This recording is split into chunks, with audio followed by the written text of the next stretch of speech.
Welcome to the Sacred Ancestry Podcast, a show about discovering the true human potential. Let's dive deep into physical, emotional, mental, and spiritual health. I'm your host, Thomas Worm.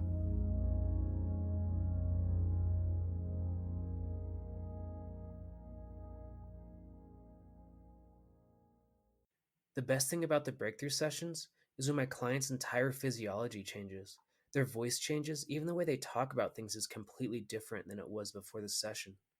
Their entire life has changed in front of my eyes. The spark they had as a child is back. And what's so beautiful is that they are the exact client I need right now. Because whatever they release, I release too. I learn so much about myself every session, and the client releases a seed that connects all the problems in their life. The client is realigned in their mind, body, and spirit. That's the breakthrough session. So go to mountainmindtricks.com and sign up for a discovery session so we can chat, learn more about each other, and see if you're a good fit for a breakthrough session. Go to mountainmindtricks.com. When you listen to the Sacred Ancestry podcast, you're supporting wildland firefighters in their mental health journey. So thank you, and I appreciate you. Please leave a review and subscribe to the podcast so I can become the best podcaster I can be. You can become a Patreon, which means donating $10 a month will get you 2 free rollers of essential oils, or $50 a month, and that's 1 free coaching session per month. So I want you to subscribe and leave a review so I can become the best podcaster possible. Thank you, and I appreciate you. Hello, welcome to the show, and I'm so excited for my guest today, Stephenie Zamora. She's an author and coach, and she had me on her podcast a while ago, and what a wonderful human, and I'm so excited to have her on Sacred Ancestry today. And Stephenie, can you introduce yourself and kind of tell us a little bit, how your journey was coming into writing books, being a coach, and what you're doing now? Yeah, absolutely. First, thank you so much for having me. I am so excited to chat. Your interview was one of my favorite on my show. So it's so fun to be connecting again. And the way that I talk about my work is that purpose is my purpose. And I run a media company that is centered around helping people really uncover and live their purpose. And we focus on that at all points on the journey. So everything from healing and finding wholeness in the aftermath of challenging chapters and big life transitions to uncovering your passions and purpose to organizing your life and career around it. And at the other end, we have a design, branding, and marketing agency to really help people get their message out into the world. And my journey here has been very organic. And I feel like that's sometimes frustrating, sometimes also the best ways to get to our purpose work. But I went to school for graphic design and was originally working at different design firms and started my own design business. And then around 2011, started to really lean into what really lit my soul on fire, which was to just write about how I saw the world and things that I was going through. And at the time, when I was 21 years old, I was going through a quarter life crisis, which I was doing a little bit early. For anyone who doesn't know, it's very similar to midlife crisis, only you have it in your early to mid 20s. And just started questioning, like, is this all there is to life? And I knew that I had a talent and passion for design, but it wasn't what I was here to do. I knew there was something more for me to be doing, and the design felt like a tool to do more in the world. And so I started a blog and I just started writing about what I was going through and started supporting people around really making sense of who they were and what they wanted as well. And launched my first online program, which was called Foundations for Unshakable Joy, and was really just about feeling solid in yourself and what your passions are and really aligning your life around that, which was the work that I had been doing. And all of my program members started uncovering their passions and becoming very entrepreneurial. And so I started doing business coaching because I had been running a design business the entire time and started helping them build businesses and brands and all of that and get out into the world and built a really thriving business by 2014. And at that time, I was running a business building program as well, had a great team. I really only did sales calls and then handed off like design clients to my team. And I had published my first Awesome Life Tips book and was just in a really good place in life. And the only thing that wasn't working for me was my relationship that I had been in for a couple of years, and ended that relationship.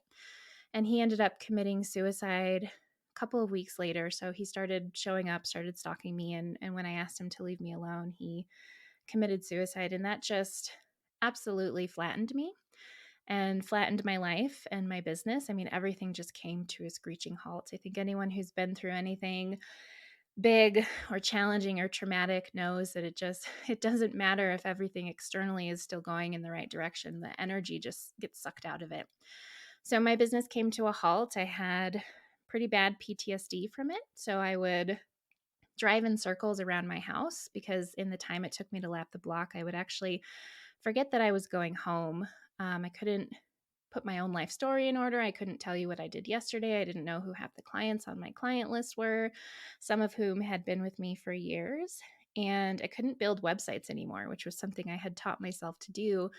So I had to really go through a healing journey around healing trauma and reclaiming myself and reorienting to my life and finding my footing again. And that PTSD led me into a abusive, toxic relationship because I had no brain. I couldn't make sense of what I was doing and what was wrong. And all of that combined led to a whole slew of health issues. I had adrenal fatigue so bad I would get exhausted just walking from the couch to the kitchen. I had really severe anxiety and panic attacks, back and hip pain so bad that I couldn't really walk or move or even lie down comfortably, and developed dysphagia, which is when you stop swallowing. So I could not swallow anything for 9 days, including my own saliva. And that was a very intense death and rebirth moment. And it was nearly a year before I could eat and drink normally. So throughout all of this, just learned a ton about healing and rebuilt my business, wrote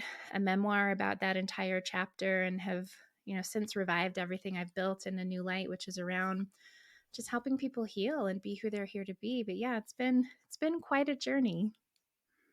Oh my gosh, wow, and thank you so much for sharing. And that's such a hard thing to go through. And personally, one of my best friends committed suicide in high school, and I think that was really Yeah. traumatic for me as well. And it's so tough when that happens around us. And again, I just thank you and I appreciate your story, because suicide is it's a major thing in the world right now, and has been for a while. And Yeah.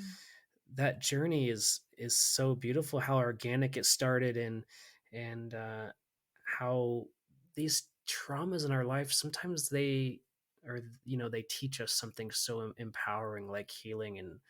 And I know for me, like the healing journey that I went through, it serves me so much now. I'm curious if that's a place you're in now, of like that journey was so hard and the circumstances were so terrible, but how do you feel about it now?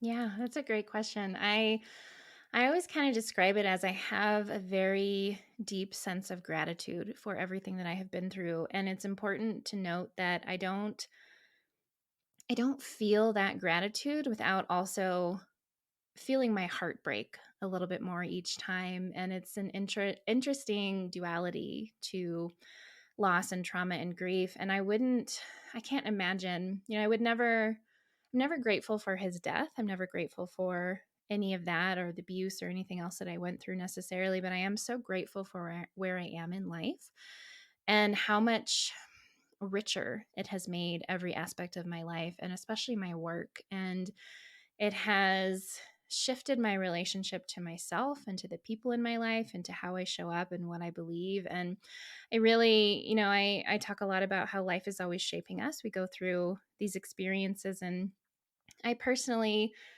I do believe everything happens for a reason. I just don't believe that that's always spiritual or divinely inspired. Sometimes it's just human, and the human experience is very chaotic and messy. And so things happen, and we decide the meaning to make from them, and they shape us into more of who we're here to be. And they have certainly, everything I've been through has certainly shaped my life and my work and who I am. And my work has far more impact now because of it. And I feel far more equipped to help the people that I really want to help, and really believe that when we're our most broken and beaten down from these things that we go through, we're actually closest to everything that we want. And so everything, it's fun and funny and strange to look back at my life and my work before and see how great it was in its own way, and also how flat it was because it wasn't as rich as it is now, and I wasn't as experienced. And so I do have a deep sense of gratitude, and I wouldn't want to be anywhere else. And yet at the same time, that doesn't mean that I'm grateful for all the things that I went through. Yeah, yeah, and I'm curious. I want to you know ask you about your healing journey a little bit more specifically on some of the things that you did to overcome the anxiety, the pain in your body. I'm just so curious because your story sounds so similar to mine of the symptomology of a trauma, and Yeah. then maybe 6 months to a year later, it's like all this craziness starts happening in your body, in your mind. Um, I'm curious on like what are some of the things that helped you so much with those symptoms that you had going on?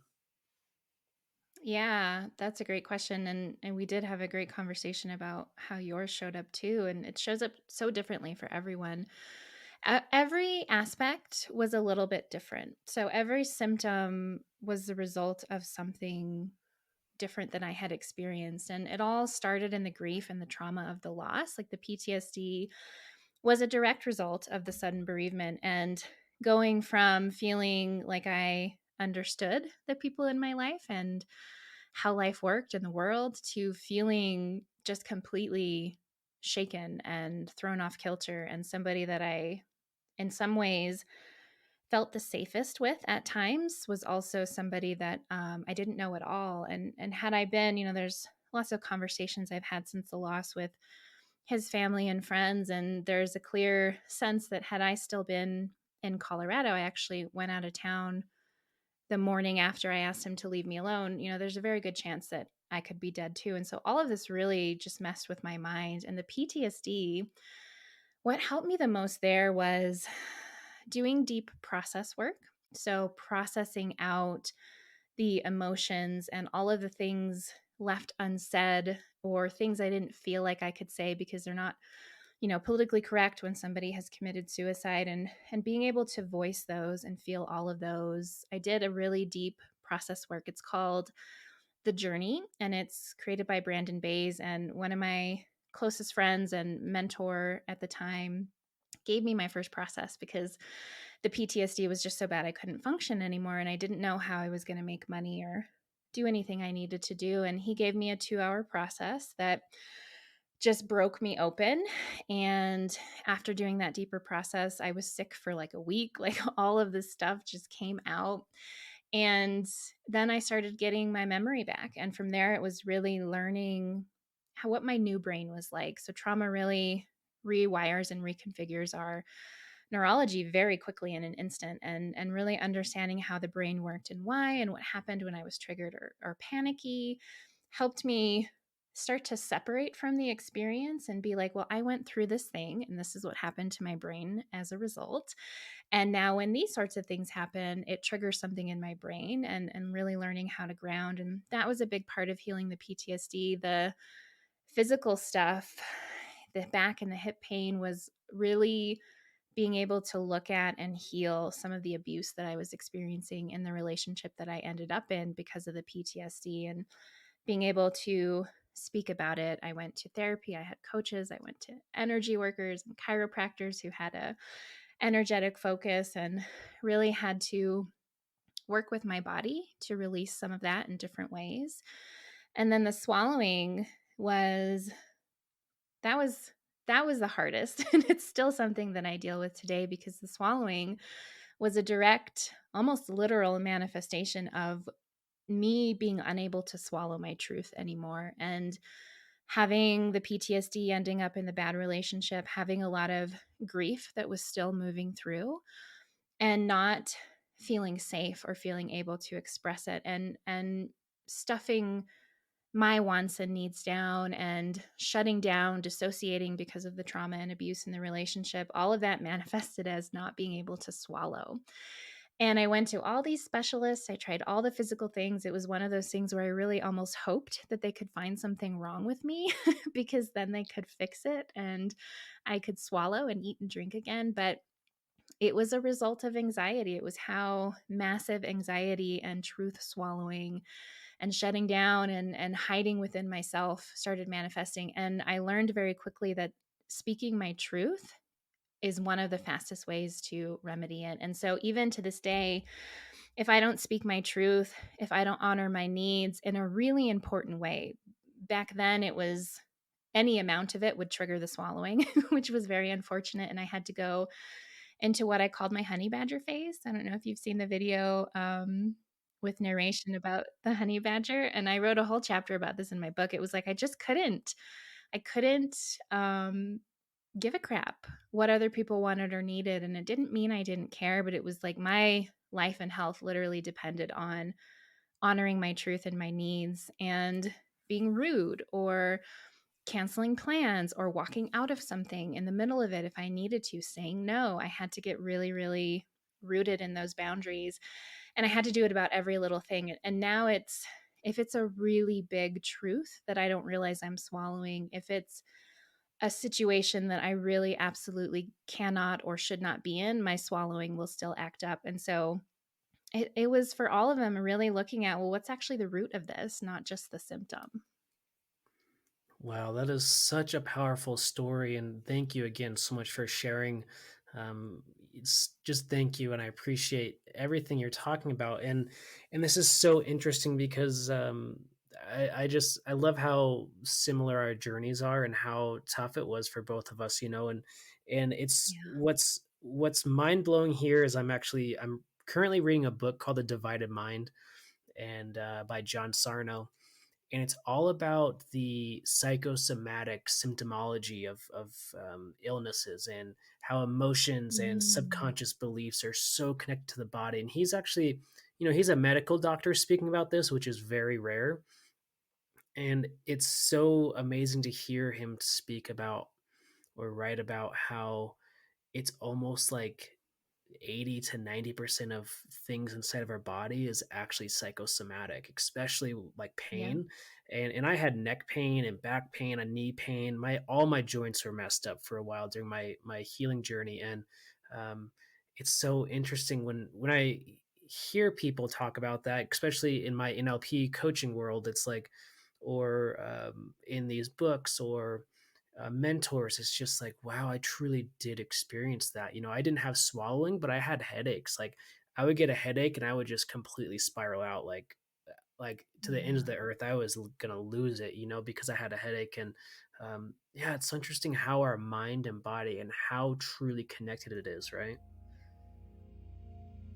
Electromagnetic frequencies, or EMFs, are affecting your body right now. The World Health Organization reports that EMFs can cause headaches, anxiety, depression, nausea, fatigue, loss of libido, and sleep disturbances. What if you could protect yourself from the EMF fogs and the 5G rollouts? I've been trying products from Essential Vibes and I noticed a huge difference. The live blood tests show that your blood flow increases with less globules. You sleep better, have more balance, and the muscle testing proves this. So go to mountainmindtricks.com/EMF protection to learn more. I was so impressed with these products, I had to add this to my natural wellness program. So check out Essential Vibes and go to mountainmindtricks.com/EMF protection. That's mountainmindtricks.com/EMF protection. Yeah, absolutely. It's fascinating, and I've learned anytime something physical happens, if my hip acts up, for example, or my lower back hurts, to not just assume, oh, I tweaked it. Oh, I'm getting older. It's like, okay, let's take a beat. Let's tune in. Let's see what's here that maybe I'm not addressing. What's old that's been triggered. Before pandemic times, I was at the gym and I had been training with a trainer for quite a while, and went one day by myself and did a warm up on the squat rack with like 5 pounds or something on the bar just to warm up, and didn't do anything different than he had helped me with. And my back just tweaked out. And I remember thinking, okay, this is not anything to do with the squat rack, because I had gotten into an uncomfortable and hard and triggering conversation with my partner right before, and there was old things were coming up. And it's really learning to tune into your body, because our bodies are so wise and they're always trying to communicate with us. And when we can really take the time to listen and tune in and go deeper than we're used to going, that's when we can really heal from all of the ailments. Yeah, it's so true, and it's so amazing, and gosh, I love this discussion because I guess recently, like, I had somebody in my life that I was like, you know what? It's just this relationship is not serving me anymore. Like, not anybody like super close to me, more of a work situation, and it's just like I set boundaries and I enforce those boundaries, and that's really like that's hard, right? To really enforce those boundaries of like, you know what, our relationship's over, and like Yeah. the next week I got a canker sore, and it's like, wow, that's how stressed I was? That is amazing. I can't believe because I didn't feel that stressed out about it, but I was. And that was my Yeah. body telling me like, "Man, you really gotta, like, own that situation and really deal with it and process it." And yeah, it's so important, isn't it? Oh, yeah. So, yeah, I mean, I think it's an important point that you brought up because when we are growing and healing, there's a lot of letting go. And I went through a ton of that in my own growth, especially after the loss and the trauma and not just people that were toxic, but people that are humans that we love, people that really held me or showed up for me in different ways. And at some point in my own growth and healing, they became an environment that was no longer supportive, or the relationship asked me to stay smaller or stay where I was because they weren't in growth. And I think it's just really important to acknowledge that with growth comes outgrowing. We're always, if especially if we're committed to our growth and healing, it's almost like we're always passing through. If other people aren't growing as well, and there's no need for them necessarily to grow with us, I'm not saying that it's wrong if they're not, but if we're constantly on a growth and healing journey, it's just very common to need to let go of people as we do this. Yeah, so true. And it's hard, especially the ones that are close to us that we love, that we care about, or, friends for a long time. It's just like yeah, and it's something I've been working on the last couple months of just like, cleaning up my life in that way, cleaning up the relationships. My romantic relationship is perfect. I just have the best relationship ever. But it's more about like the outskirts of the relationships, the extended family or the extended cousin or whatever, you know what I mean? It's like those extended friends that or all those things. So it's just amazing to clean that up and how much more Yeah. energy you have.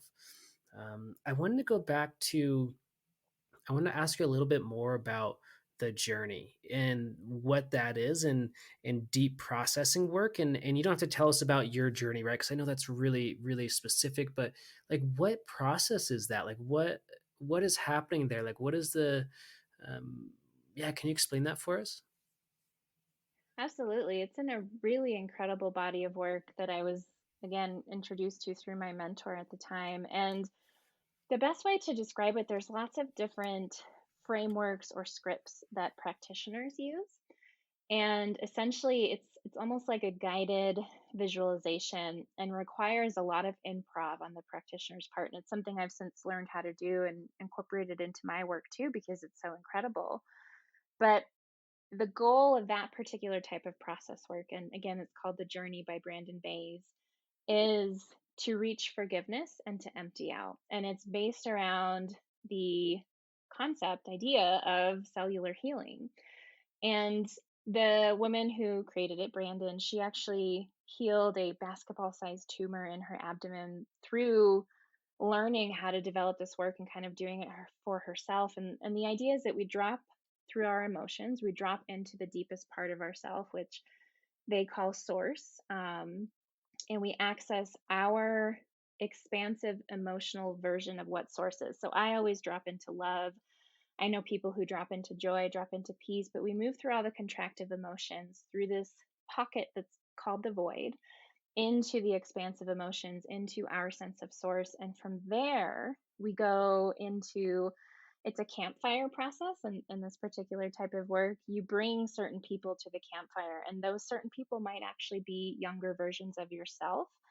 And it only works if you're really willing to empty out. And I think that's what's so hard. And this is why all of this stuff gets stuck in our cells and our bones and our tissue. And we have to do these deeper processes. And we start to experience, the physical manifestations of it because all the emotions that we've stuffed down, all the things that we haven't said, it just goes into our body and it festers. And so you really have to talk to the other person, and you have to do it out loud with as much heart and energy and fierceness as you can. And you can't filter yourself. You can't worry about saying the wrong thing or what will someone think of me. You just have to really empty it out until you can reach forgiveness, either forgiveness of yourself or the other person or both, so that you're able to be free of it. And it's really incredible work. I highly recommend it. Wow, this is so interesting. I love this because there's so many pieces in here I want to talk about, and I think one of them is that as a hypnotherapist, when I hypnotize people, or I call it a guided meditation because that's all hypnosis is. Maybe we have a little embedded command or whatever or suggestion, but in that moment, I'm journeying with them. I'm going through the visualization, like I'm imagining, my version of it, and I feel like that's so important to really feel that journey as the practitioner. That's so amazing that the Yeah. what you're talking about is going with the person. And I've always thought of that kind of like because hypnosis is so Western, and it's almost like Western, like modernized shamanism in a way. I've always thought that because like there's like one specific example I can think of is I had a client that was had this like they just kept coming back to this thought of like there's like I don't know what's wrong with me, but there's like this computer board, like there's a circuit broken in the computer board. And it was like, well, we actually went and did a hypnosis with that and fixed the computer chip and fixed the connections and all that, and their Yeah. problems went away. It's like, whoa, Yep. that is insane. And I also wanted to just hit on like it sounds like a lot like Ho'oponopono, where I don't know if you're super familiar with like kind of the Yeah. Hawaiian version of forgiveness, right? But how we in that version we bring up people to the stage and we bring like everybody out. Like the first time you do it, it's like, oh my god, there's like 500 people on the stage. What is wrong with me? And and it's like forgiving each person, like until it's truly like you said, just letting it all go. And wow, Yeah. I could see how that completely changes your like you said, your DNA, your cells. You're kind of redoing the whole body at that point, right? Absolutely. Yeah. And there's even certain types of journey process work where you can go into certain areas of your body, especially if you have physical pain. But I love what you said about the hypnosis, and it's very similar. I imagine you have to improv quite a bit too. I mean, you drop in with somebody and they're like, "No, I won't go there." Or, "No, there's nothing here." Or, "I don't know." And you have to like meet them there and say, "Okay, well, what if we go this way? Or what if we get you a shovel? Or who can we bring in that can help you?" And it's it's really this kind of fascinating, fun, well, fun as the practitioner, I guess. It's not always fun when you're in it. Yeah. But it's like, how do we get you to where you need to go, and how do we work with what the mind is throwing up as a stopping point for you, and really helping them access the parts that they need. So the hypnosis sounds very similar and very cool. Yeah.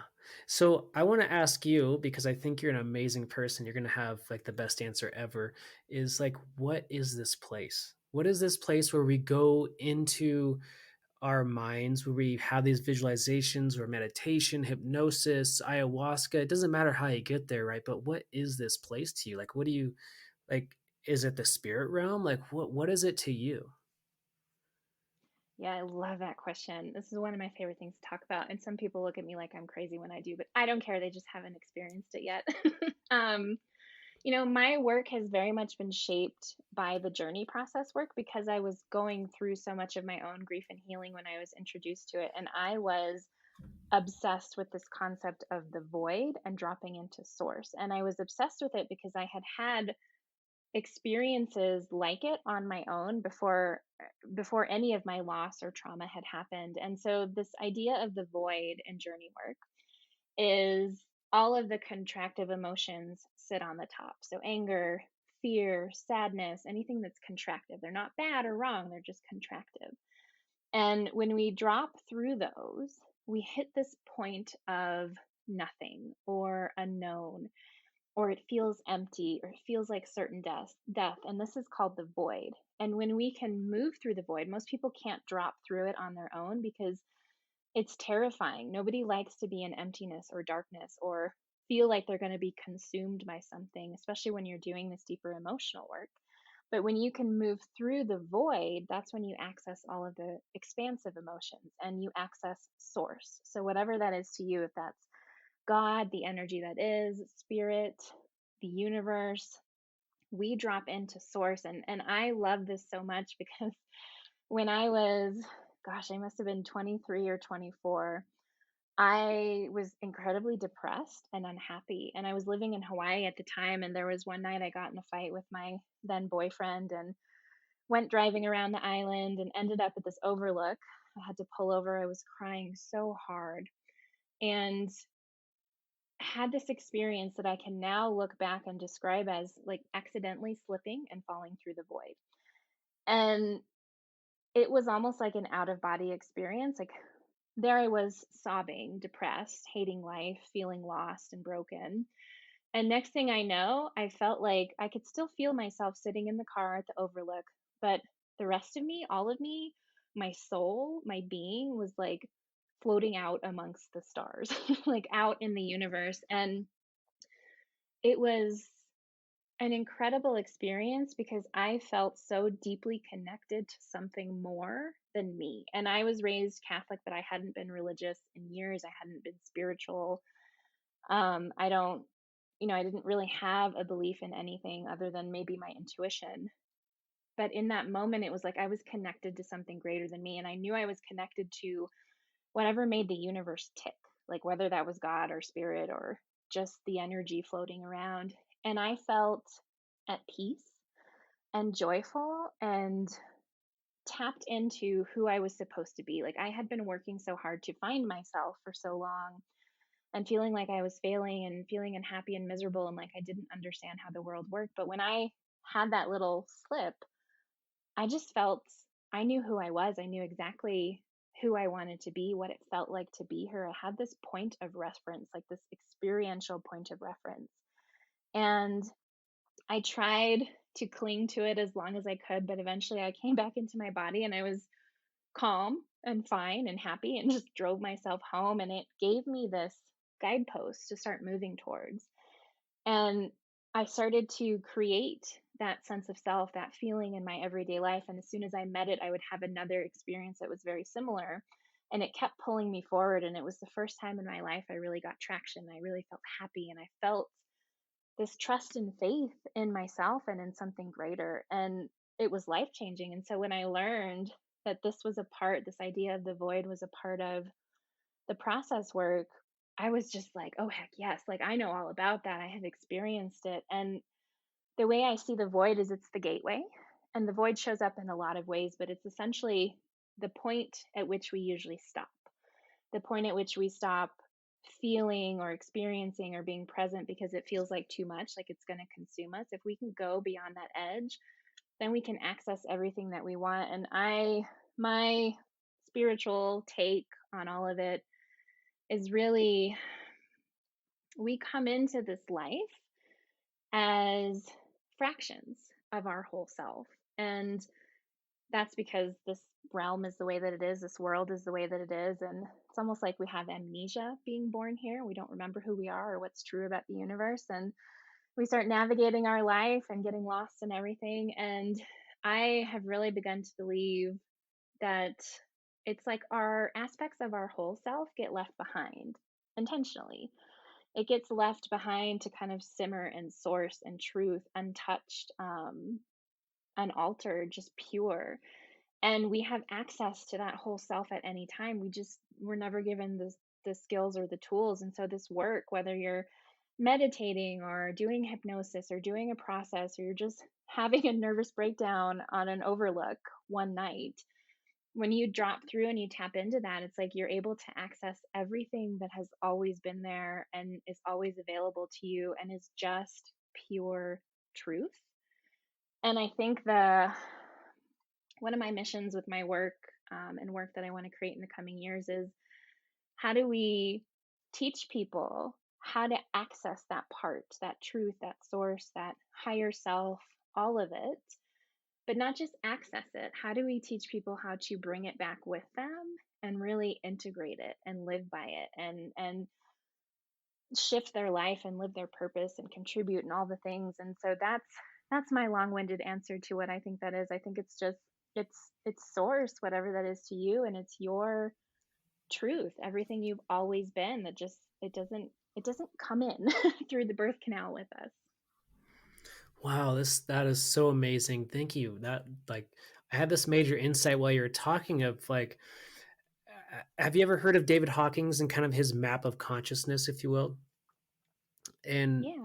yeah, and so while you were speaking about that, I was like, "Oh, wow, that's so interesting that there's like these negative emotions and this void where I've been in the void for sure, and there's just nothing. It's just there is nothing. There's no Yeah. feelings, there's no happiness, there's no sadness, just nothing." And it kind of made me feel like in his map of consciousness, there's these negative emotions, anger, sadness, all those ones where they kind of up the scale you go, it kind of gets into this neutral area before it kind of crosses this threshold into the first happy or positive emotion. It made me think like, wow, are the emotions really that powerful? Like kind of the gauge, the dial, Yeah. if you will, of our consciousness, right? Yeah. Absolutely. Emotions are life and they're so powerful, and that's a big part of my mission in life and my work is to get people feeling. I mean, we spend so much of our lives shut down and afraid of our emotions and thinking that some are good and some are bad, but they are always the answer, and it's just learning how to feel them and really understanding that you'll survive them, and that if you can feel them all the way through productively, so we're not swimming in them, we're not stuffing them, we're not telling stories about them, it's just the raw emotion. You move through that void, that pocket, and it's death and rebirth. You're thrust into something else and you're able to access everything that you want. And I remember in my hardest days of grief, and I'm so grateful I instinctively just knew to feel, but I would have moments where I was crying so hard that I didn't think I would get up off the kitchen floor. And even though intellectually I knew you can't really die from crying, it was like, this is it. I'm just going to disappear into this sadness. It's going to consume me. And yet, every time I let myself go there, anyways, I would break through it. And it didn't mean that I was always happy, but I was more able to experience the gratitude and the joy and the peace. And I had emptied it out so it wasn't festering inside of me. Wow. I love that so much because when I think about my grieving time in my journey, I don't think I grieved at all. Like I had no concept. I know everybody involved in my captain passing away was like, we just got drunk. Like we just got drunk for like Yeah. 3 or 4 months, and I don't think I really grieved at all. And it took me a long time to realize that the grief turned into anxiety and all of that whole scenario. But yeah, it's so interesting how that grief it's not just an emotional, it's like physical, right? Yeah. Yeah, it's very physical. I Nobody ever told me that grief hurt so much. It hurt to be inside, my skin hurt.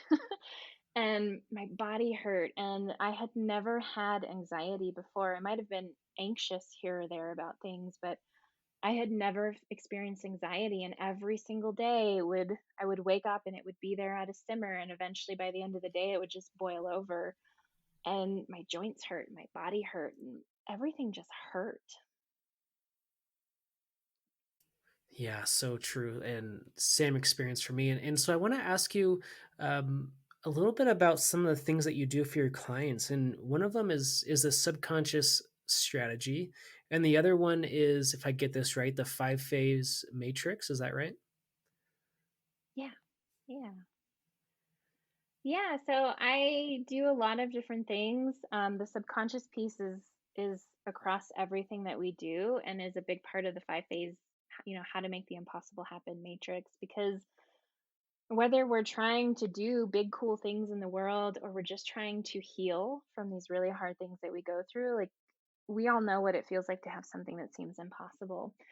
And the subconscious piece is so important regardless of the conversation because we think we have free will. We think that we're out making conscious choices for ourselves in our lives. And if we don't understand our subconscious, then we're not in control at all. We're being run by that subconscious piece, which is formed at a very young age. Like since the moment that we're born until about, people say different things. It's about 5 to 7 years old before our conscious mind comes online. And what that means is that we don't have the ability to accept or reject information. We are existing in a world of man-made, like synthetic systems, including family systems and educational system and societal systems. And we come in wide open with no ability to accept or reject. And whatever environment that we're in, whatever beliefs surround us, whether that's in our family or culturally or at school, they just go right in. And this forms the basis for how we see and engage with the world. And because of this, we develop a winning strategy. And my favorite book in the world is The Last Word on Power by Tracy Goss. She writes a lot about doing the impossible from the perspective of leadership and executive reinvention, but it's applicable for anything. And I've really kind of obsessively studied her work for the last, I don't even know, 5 years, I think now. It's inherent to how I think and is a big part of my work. But she talks about this winning strategy. And the winning strategy is based on all of this subconscious stuff. So we come into the world and we start to see that some things are possible and others are not. And our only goal as children is to stay safe and secure. And as we get older, we add on successful to that. So we have this strategy that we don't actually develop, it develops us because it is rooted in the subconscious and our core wound and our personality type and all of these factors that make us who we are before we can even register what's happening in our life or in the world. And this winning strategy is again based on the idea that some things are possible and others are not. And our goal is to stay safe, secure, and successful. And so we start to learn that if I behave in these ways, if I show up in these ways, if I do things in this way, your way of being, you start to operate in this certain way, you can produce quote unquote winning results, whatever that is for you. Keeping food on the table, getting somebody to love you, maintaining a job, whatever it is. And this winning strategy, anytime you activate it, which is all of the time before you're aware of it, you bring consciousness to it and you can see it and unpack it, is compensating for some things are possible and impossible. So when there's something that we want that's impossible, again, whether that's healing and finding a new sense of wholeness after these challenging chapters, or uncovering our purpose, or being in a great relationship, or having all the money we could want, or building a business, or writing that book, all of these things feel impossible because of our winning strategy, because of the very thing that we activate every single day in every single situation that has produced all of these other successful results. And so that's a big part of everything that I do is really, we have to know ourselves. We have to know our personalities and what makes us different. But most importantly, we have to understand our core wound. And our core wound boils down to some version of the same few things, which is I'm unlovable. I'm not enough, not good enough, not smart enough, not whatever enough, or I'm damaged and broken. And we have our own flavor of it, but this core wound is what we're compensating for. And when we're compensating for that, because the world has shown us before we can make sense of it that this is how things are, then we go out in our life and we're operating from this old, outdated, inaccurate program that just runs automatically. And so I'm always about, it doesn't matter what you're doing, if you haven't unpacked your subconscious programming, if you don't understand your winning strategy, if you haven't shined light on your core wound, like you can try making conscious choices all day, but you're not actually in control. You don't actually understand your motivation. You don't see how you're self-sabotaging, which we all do, or how you're trying to control in certain ways and win in others that are actually hindering you from what you're doing. Do you have perfect health? Could you improve your sleep, immune system, or energy levels? What about muscle recovery or detoxing from the fire season? I've been using the essential oils for a few months now, and I've been getting perfect sleep. My immune system is top notch, and I feel amazing. Essential oils are plant allies that support our bodies in a million different ways. On Guard supports your immune system, Lemon helps you detox the heavy metals from the smoke, and the peppermint will release your head tension in seconds. Support your healing journey and go to mountainmindtricks.com/essential-oils. Essential oils are hundreds of pounds of pure organic plant material pressed into a tiny amount of liquid, which means the essential oil is a powerful ally. So go to mountainmindtricks.com/essential-oils. That's mountainmindtricks.com/essential-oils. Yeah. Oh my gosh. Yeah. So true. Resonate with all of that. Amazing work that you do. Like I can just tell all of your clients have the biggest transformation of all time. It's just amazing and beautiful what you do. Thank you. And I wanted to open this up a little bit to very similar to the work that I do. And what's so interesting is that sometimes the subconscious mind is before birth, as in like something where I'm working on with the client is during the actual birth, and it's surprising. I would say almost 30 to 40% of my clients have like a during birth trauma, or like in the womb, or some, once in a while there's a past life or genealogical thing going on. And I'm curious on like your thoughts on this. Like, where does our consciousness come in? Like, how does that, like, how does a client have like they're 3 months into pregnancy and they can hear and understand exactly what their parents are saying? Like, and I mean, like you're saying, they've created a belief out of it, so they knew exactly what their parents were fighting about or stressing about. They understood those words because they have that belief. It's so wild. It really blows my mind of like, when does uh, the consciousness start and end? And I just don't know. I think it's there forever, right? Right. Yeah, I love that question, and I don't know that I have the answer either, but I will say oh, and I can't remember the author. I think it's Trinidad Hunt wrote this book, which I don't even know if you can get anymore. I know she self-published it many moons ago, but it's called The Operator's Manual for Planet Earth.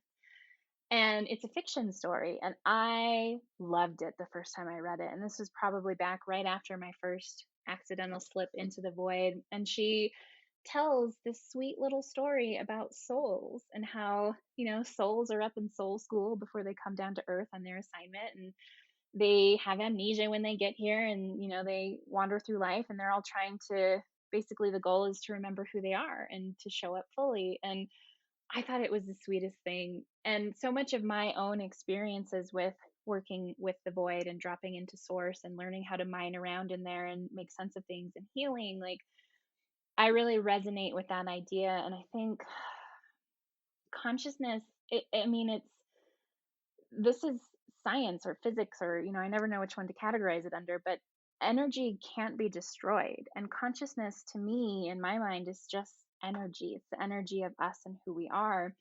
And so when we die, whatever your beliefs are, that consciousness has to go somewhere. You can call it our soul, you can call it just energy, but it has to go somewhere. And there have to be instances where it stays together and you come back as someone or something else.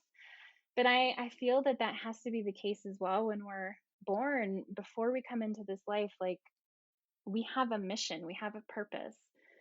It's predetermined who we're here to be. And yes, this earthly life shapes us, and we adjust and adapt to that as we go through it. It's not all 100% preset, but when it's time for us to come into this life, I feel like whatever makes us who we are, our soul, our consciousness, it already is formed, whatever that form is or isn't. And so it makes perfect sense to me that even if our physical human cells haven't even formed into a little body yet, and we don't even have our little ears yet, like, of course other energy around us is impressing onto the energy of our consciousness. And that's the thing that I find so powerful about our universe. And I really want to study more about just all of it from a scientific perspective, even to physics and quantum physics, to really be able to speak more intellectually about it. But in short, like, we live in a vibrational frequency based universe, and everything is made up of energy. Energy is everything, and everything is energy. Our consciousness is energy. And if we're in the womb and our parents are fighting, or there's abuse or trauma, of course that impresses onto our energy. That's all intuition is being able to pick up on the different frequencies of energy. And until we learn to set energetic boundaries and ground and all of that stuff, like, we get impacted by other people throwing their energy around. So why wouldn't it impress upon us in the womb? Yeah. Wow. So powerful. And is there anything I haven't asked you that you would like to expand on, or that we haven't hit on yet? I don't think so. One thing I always like to say when I'm talking about anything is context and discernment are so important. We all have different experiences. We're all unique personalities with different traumas. We all have trauma and life experiences and backgrounds and beliefs and values. And the way that I describe this work is similar but different to the way that you describe this, and is similar but different to the way someone else would. And how to navigate this work for yourself, I think the most critical piece is context and discernment. Like, we can talk about these incredible ideas and our experiences all day long, but the way I approached healing and growth and living my purpose doesn't mean it's right for you, just the same as it isn't right for someone else. And I wish that I had learned earlier on that context and discernment were so important, because some of the most brilliant, most wise, experienced, well informed and educated humans that I love dearly traumatized or re traumatized or damaged me the most in my healing. And that is because they weren't able to bring context into the equation, and I wasn't able to discern, what is right for me in this moment. Does this apply to my journey or does it not? Does this feel kind of right but not quite, and should I seek something else out? Like, and that's the beauty of this world, is there's, I do process work, you do hypnosis. There's so many modalities and bodies of work and information available to us, and discernment is everything. I really wish that I had understood that earlier. It would have saved me a lot of time and heartache. But it's something I preach endlessly now: context and discernment. You know what's right for you. No, I love that. Yeah, so important is to really trust yourself and know what's good for you. And wow, what a beautiful message! What an amazing podcast! And how can people find you? Do you have new programs, new books? Like, what do you have going on? Where can they get a hold of you? Yeah, thank you. You can find me at stepheniezamora.com, and I spell my name Stepheniezamora. And that's kind of my hub, and you can shoot off in any direction. You can see my books, different websites and brands we have, different social media, all of it is there. Awesome. Oh, thank you so much for being on the show, and I really appreciate your story. Everything we've talked about is just so monumental, and I hope the audience listening is so inspired. And please reach out to Stephenie, because I can tell you she's an amazing healer, amazing coach, amazing author. So go check her out. Check out her website. Check out her stuff, because wow, thank you. And I hope we've helped you find just a little bit more of your sacred ancestry, to dive a little bit deeper in who you really are, into that divine source, your soul, your original instructions. So I just want you to go out there and find your sacred ancestry.